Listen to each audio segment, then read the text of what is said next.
যখন first time আসি তখন যে আমি তিনজনাকে মানে বরিশাল পাঠাই দিছি, একজন ছিল মহিলা আর দুইজন ছিল পুরুষ। মহিলার অনেক আশঙ্কাজনক, আর একজন ছিল ছোট বাচ্চা, তারও নাক মুখ দিয়ে মানে অনেক রক্ত বেরিয়েছে। আরও প্রায় 3-4 জন ছিল, তো ফায়ার সার্ভিসে বাকেরগঞ্জ ওদিকে লইয়ে গেছে। ওর ভিতরে একজন অনেক সিরিয়াস ছিল, তা উনি অনেক সিরিয়াস ছিল কিন্তু অনেক মনে হয় মারা যাবে, উনি মনে হয় বাঁচবে না। অনেক সিরিয়াস 4 জন ওদিকে বাকেরগঞ্জ লইয়ে গেছে। থেকে মানে আপনার একটা গাড়ি মানে ওভারটেক করতেছিল, কিন্তু ওভারটেকটা করতে পারে নাই। তার জন্য ওই মানে আমাকে গাড়ির যে ড্রাইভার ছিল আপনার এদিকটা গাড়িটা মানে যতটুকু পারছে রেস্কিউ করার চেষ্টা করছে, কিন্তু এই সাইডের মাডু আপনার নরম কারণে আমরা রেস্কিউ করতে পারে নাই। কিন্তু এই সাইডে গাড়িটা ক্রস করছে মূলত দোষটা সম্পূর্ণ দোষটা তার।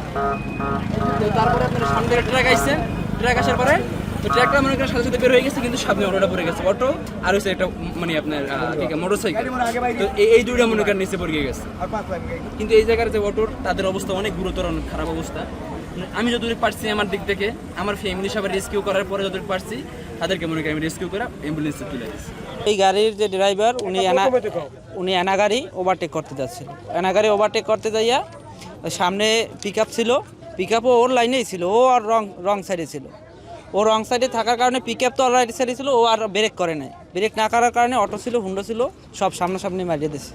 ফার্স্ট টাইম হলো ঢুকছে, অটোটা ঢুকছে, ঢোকার পর অটোটা এই পাশ দিয়ে বাইরে হয়ে গেছে বাম সাইড দিয়ে, আর ও ডান পাশে মোটরসাইকেল ছিল, মোটরসাইকেল ঢুকে দিয়ে তার খাম্বে মারাই দিয়ে উল্টো গেলে এসে মেডিকেলের সামনে মানে অ্যাম্বুলেন্সে নামাইতে আছে, খুব আশঙ্কাজনক অবস্থায় আছে।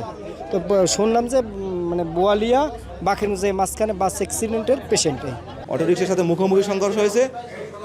ওতে ওই ঘটনায় বাস আপনার মানে খাদে পড়ে গিয়েছে, একজন লোক নিহত হয়েছে, 4 জন গুরুতর আহত হয়েছে। গুরুতর আহতদের বরিশালে প্রেরণ করা হয়েছে।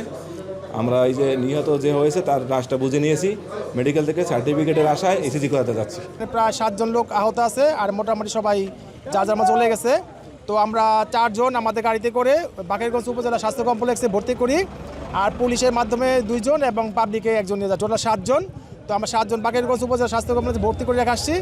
ডাক্তার বলছে যে একজনের অবস্থা একটু আশঙ্কাজনক। আমাদের এখানে বরিশাল কুয়াকাটা মহাসড়কে অ্যাক্সিডেন্টের পরে টোটাল 7 জন রোগী আসছেন, তার মধ্যে একজনের অবস্থা খুবই আশঙ্কাজনক, সম্ভবত সে মারা গিয়েছেন। আমরা ইসিজি করার পরে কনফার্ম হতে পারবো।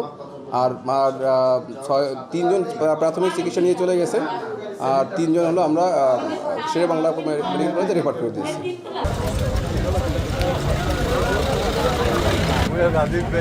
সবাই